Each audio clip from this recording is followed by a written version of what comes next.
Ini adalah penghakiman para malaikat. Satu persatu, yang jatuh akan menjawab dan surga akan menyampaikan kata terakhirnya.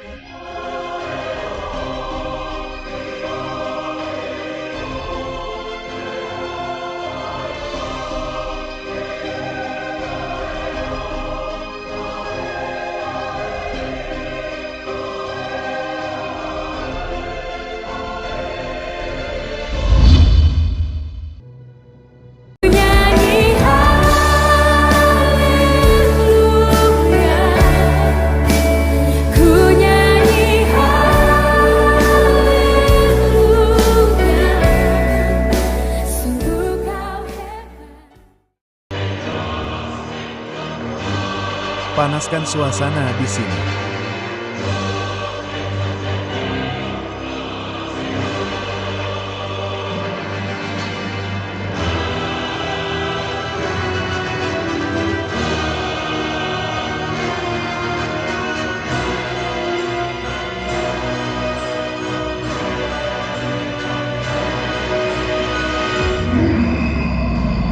Ini adalah penghakiman para malaikat.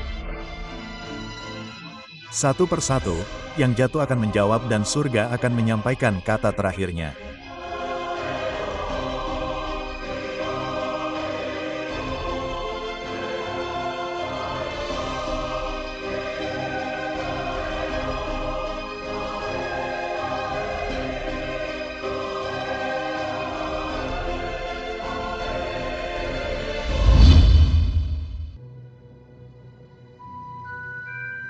Di awal sejarah umat manusia, seorang malaikat memberontak terhadap penciptanya. Licik dan licik, ia tidak berperang dengan senjata, tetapi dengan bisikan.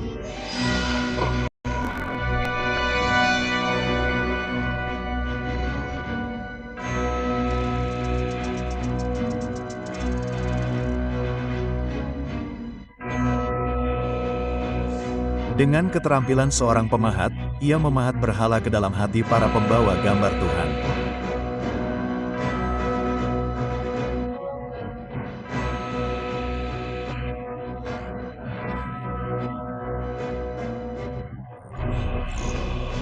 Di bawah pengaruhnya, altar dan kuil berdiri untuk menghormati dewa-dewa palsu.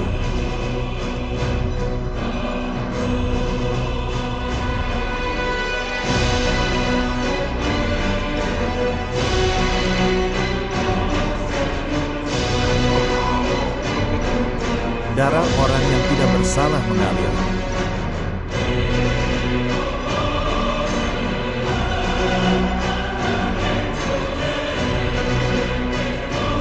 Kebenaran ditukar dengan kebohongan.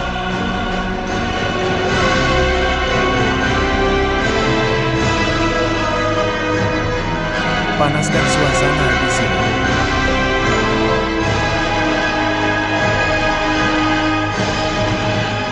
Tata tertib di istana surga.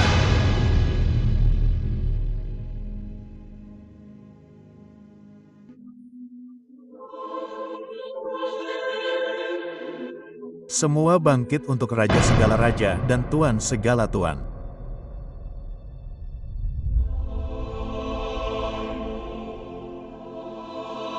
Melor, yang pernah ditugaskan untuk membimbing budaya dan kreativitas manusia demi kemuliaan Tuhan, memutarbalikkan pengaruh itu untuk mempromosikan penyembahan berhala dan menjauhkan manusia dari penyembahan sejati. Hari ini, di hadapan takhta penghakiman, ia harus mempertanggungjawabkan pemberontakannya dan jiwa-jiwa yang telah disesatkannya. Ini adalah pengadilan Melor, arsitek berhala.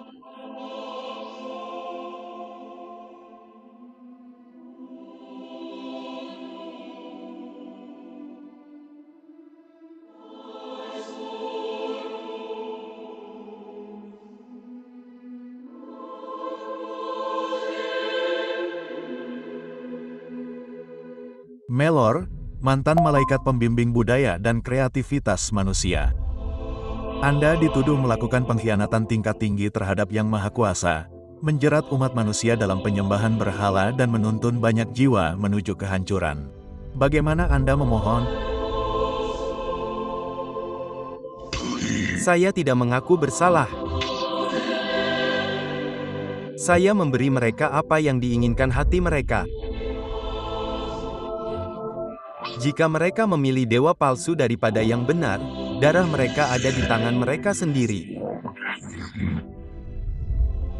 Biarlah catatan menunjukkan bahwa terdakwa tidak menyesal.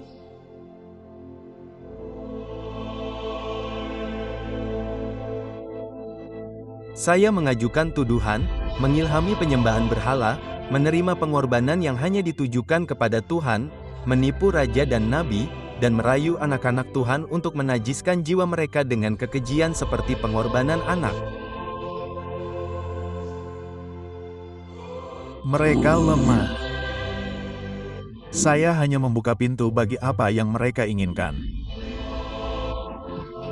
Apakah salah saya yang Maha Kuasa tetap diam, jauh, tidak terlihat? Saya memberi mereka dewa yang dapat mereka lihat, sentuh, kendalikan. Penyembahan mereka adalah pilihan mereka. Anda berani menyalahkan makhluk berdosa yang Anda sembah. Panggil para saksi. Jaksa penuntut memanggil Elia ke mimbar saksi.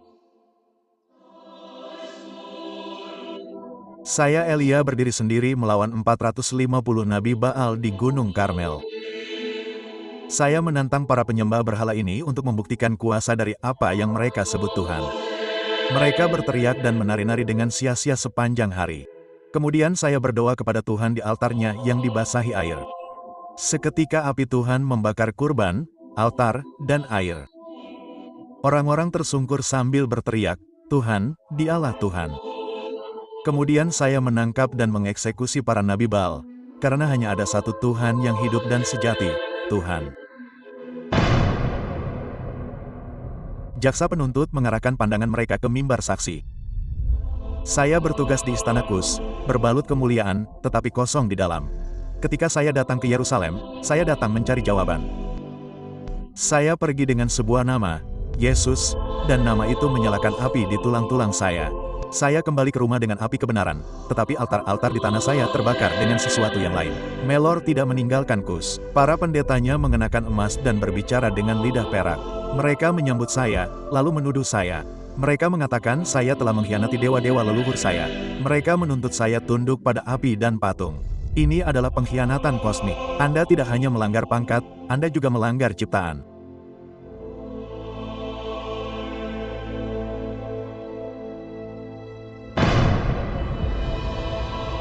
Jaksa penuntut memanggil Teiza ke mimbar saksi. Saya tidak pernah melihatnya dalam kobaran api atau bayangan. Tetapi saya melihatnya dalam cahaya neon janji-janji palsu. Di kuil-kuil yang tidak terbuat dari batu, tetapi dari layar. Dalam mengejar diri sendiri daripada berkorban. Saya telah berjalan melalui kota-kota tempat dia memakai topeng kemajuan, kesenangan, dan kendali. Dia berbisik bahwa Tuhan sudah ketinggalan zaman, bahwa kebenaran itu relatif, bahwa kepuasan ditemukan dalam hal berikutnya, sensasi berikutnya, kebenaran buatan sendiri berikutnya. Pengadilan telah memberikan keputusan akhirnya. Melor, kau memutarbalikkan hadiah-hadiahku yang bagus menjadi senjata untuk melawan mereka yang kucintai. Kau mengarang kekejian, menipu yang lemah, dan bersukaria dalam kutukan mereka. Kau menolakku dan meninggikan dirimu sebagai berhala. Akulah satu-satunya jalan, kebenaran, dan hidup. Semua jalan lain menuju kematian. Kau telah menyegel takdirmu. Aku mendapatimu bersalah atas pemberontakan, penyembahan berhala, dan pembunuhan jiwa-jiwa. Aku menanggalkan mahkotamu dan melemparkanmu ke dalam kegelapan luar di mana akan ada tangisan dan gertakan gigi untuk selamanya.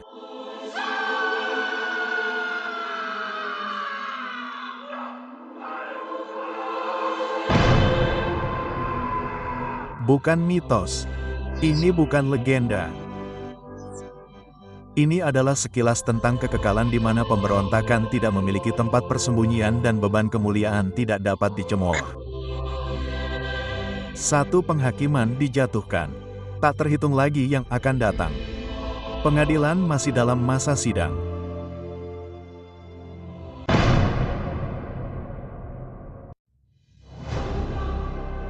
Apa yang baru saja Anda saksikan adalah kisah dramatis yang dibangun di atas kebenaran Alkitab, tetapi digambarkan melalui penceritaan yang kreatif. Sementara nama-nama, tuduhan, dan rincian ruang sidang adalah fiktif, kenyataannya tidak. Ada penghakiman yang akan datang, suatu hari ketika para malaikat yang jatuh dan semua yang menentang Tuhan akan menghadapi hakim yang adil. Wahyu 20 ayat 11-15. Dan orang-orang kudus yang ditebus oleh darah anak domba akan memerintah bersama Dia dan berbagi dalam keadilannya. 1 Korintus 6:3. Jangan biarkan ini menjadi hiburan belaka. Biarkan itu menggerakkan hatimu untuk menyembah, untuk kekudusan, dan untuk berharap. Karena jika Tuhan akan menghakimi para malaikat, betapa lebih lagi kita harus berjalan dalam takut akan Tuhan. Berdiri teguh. Kerajaan akan datang dan keadilan akan ditegakkan. Pengadilan telah memberikan keputusan akhirnya.